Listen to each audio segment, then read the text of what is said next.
Bonjour à tous, ici El Garni Mehdi et vous écoutez un nouvel épisode de Project Mode. Bienvenue dans le podcast des passionnés de management de projet. Aujourd'hui, on va parler de comment gérer l'échéancier de votre PFE. Ce podcast est rendu possible grâce à Oliris, une entreprise spécialisée dans les formations et le conseil au management de projets et risques industriels. Pour visiter son site web, allez sur oliris.net.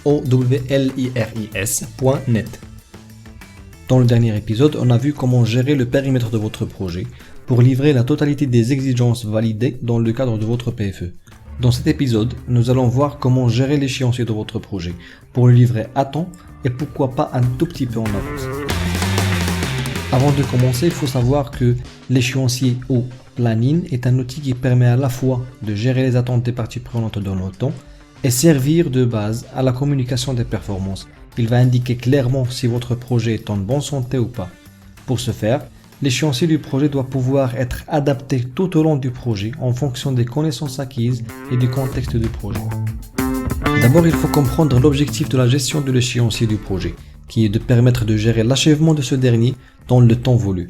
La construction de l'échéancier fournit un plan détaillé qui indique comment et quand le projet livrera les produits, services et résultats définis dans son périmètre.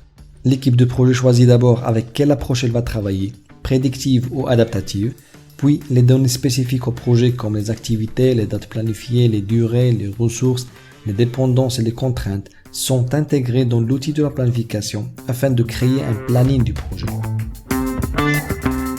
Avant d'entamer la démarche de création de votre planning, il vous faut maîtriser certaines notions comme le cycle de vie du projet.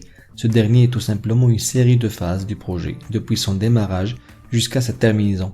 Il peut être prédictif, ça veut dire le périmètre, la durée et le coût du projet sont déterminés à l'avance au cours des premières phases du cycle de vie, ou bien il peut être adaptatif dans le cas où le scope n'est pas assez clair pour prévoir l'échéancier, les coûts et les ressources nécessaires. Attaquons maintenant la démarche à suivre pour élaborer un planning équilibré et le plus possible réaliste pour votre PFE. En gros, vous allez commencer par élaborer un petit plan de gestion de l'échéancier qui contiendra certaines règles avec lesquelles vous et votre équipe de projet vous allez vous mettre d'accord pour éviter toute surprise ou malentendu au bon milieu du projet.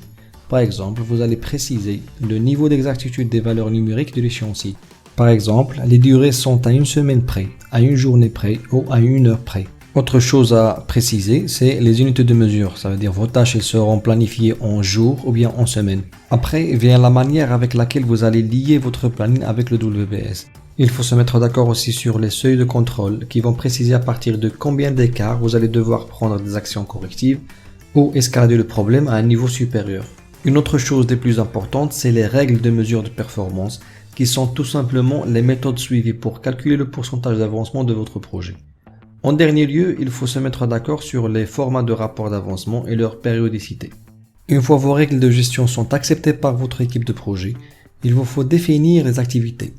Et cela consiste à identifier et à documenter les actions à effectuer pour produire le livrable du projet. Pour le faire, il faut décomposer les lots de travaux de votre WBS en activités. Vous aurez comme sortie une liste des activités et une liste des jalons du projet. La liste des activités inclut toutes les activités du planning nécessaires au projet. Je vous conseille de les mettre dans un tableau pour vous faciliter la tâche de leur attribuer chacune certains attributs, comme les descriptions, les prédécesseurs et successeurs, les avances et retards, les besoins en ressources, les dates imposées, les contraintes et les hypothèses. Ces attributs seront utiles pour sélectionner, classer et trier les activités de différentes manières dans les rapports d'avancement. La deuxième liste contient les jalons, qui ont des durées 0 et représentent un point ou un événement important dans le cycle de vie du projet, comme le passage d'une phase à la suivante ou la validation d'un certain livrable. Dans la troisième étape, il faut organiser les activités en séquence, et cela consiste à identifier et à documenter les relations fin-début, fin-fin, début-début et début-fin entre les activités du projet, sans oublier d'y ajouter les avances et retards entre elles si nécessaire.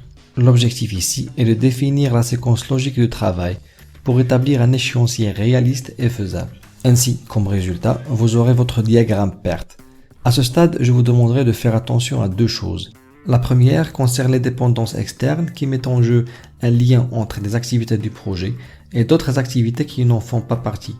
Ces dépendances ne sont généralement pas sous votre contrôle et constituent un risque réel sur votre projet. La deuxième concerne les activités liées à plusieurs prédécesseurs ou à plusieurs successeurs, ce qu'on appelle des convergences ou des divergences de chemin. Ces activités présentent un risque plus élevé car elles peuvent impacter à elles seules plusieurs autres activités et mettre votre chemin critique en risque. Estimer la durée des activités est la quatrième étape. Elle consiste à chiffrer le temps nécessaire pour mener à bien chacune des activités. L'estimation de durée utilise les informations sur le périmètre du travail de l'activité, les types de ressources et les niveaux des compétences nécessaires, les quantités de ressources estimées et les calendriers des ressources qui indiquent quand chaque ressource serait disponible pour utilisation. Vous allez alors utiliser les sorties de l'étape précédente pour estimer vos durées, à savoir la liste des activités, la liste des jalons et les attributs des activités. À ce stade, vous allez vous poser la question de comment estimer méthodiquement et précisément chaque durée.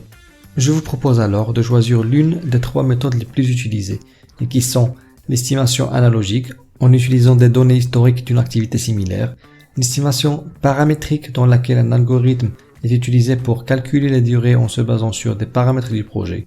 Par exemple, pour transporter 100 tonnes de ciment, nous disposons de 2 camions, et chaque camion transporte 10 tonnes par jour. Donc au total, nous aurons besoin de 5 jours de travail sur cette activité.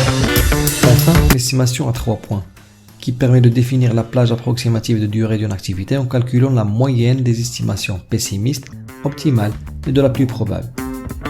Nous arrivons enfin à l'étape de l'élaboration du planning. Une fois que vous avez vos durées, vous pouvez alors créer un échéancier en fixant les dates pour le début et la fin de chaque activité. Vous aurez comme sortie une référence de base de l'échéancier, qui est utilisée comme base de comparaison avec les avancements réels sur le terrain. Vous serez en mesure aussi de déterminer le chemin critique, qui est la séquence d'activités qui représente le chemin le plus long du projet et qui détermine la durée la plus courte possible de ce projet.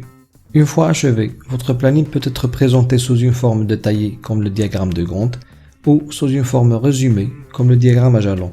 Tout dépend du niveau de détail demandé par la partie prenante qui va lire le planning. La toute dernière étape est la maîtrise de l'échéancier, qui consiste à comparer ce que vous avez planifié avec ce que vous avez réellement achevé sur le terrain. Cela va vous donner l'opportunité de faire des prévisions si vous allez terminer à temps ou en retard, de préparer des actions correctives le cas échéant, et mettre à jour votre planning et vos hypothèses de départ. Tout cela peut se faire durant les réunions de revue de performance tenues d'une façon périodique avec l'équipe de projet. Pour vous faciliter la tâche, je vous conseille d'utiliser la courbe en S ou le burn down chart pour pouvoir visualiser vos avancements planifiés et réalisés et pouvoir présenter le tout d'une manière plus efficace. Avant de finir, j'attire votre attention à ce que cette démarche ne peut être efficace sans l'utilisation d'un outil de planification dédié comme MS Project pour les projets en mode prédictif ou Jira pour les projets en mode agile. Les deux sont faciles à utiliser et seront d'une grande valeur ajoutée pour vos PFE. Récapitulons. L'élaboration d'un échéancier réaliste et acceptable du projet est un processus itératif dans lequel vous allez devoir mettre les bases de gestion de votre échéancier, définir les activités à partir de votre WBS, organiser ces activités en séquence, estimer leur durée et élaborer votre référence de base de l'échéancier. Ce qui vous reste à faire, c'est maîtriser votre planning en comparant le travail planifié avec le réalisé et présenter vos résultats dans le rapport d'avancement. Dans le prochain épisode, nous allons parler de la gestion des coûts de vos PFE et nous aurons ainsi fini avec le triangle de fer de chaque projet, le périmètre, l'échéancier et les coûts. J'espère que vous allez trouver ce contenu intéressant et je vous dis alors à bientôt.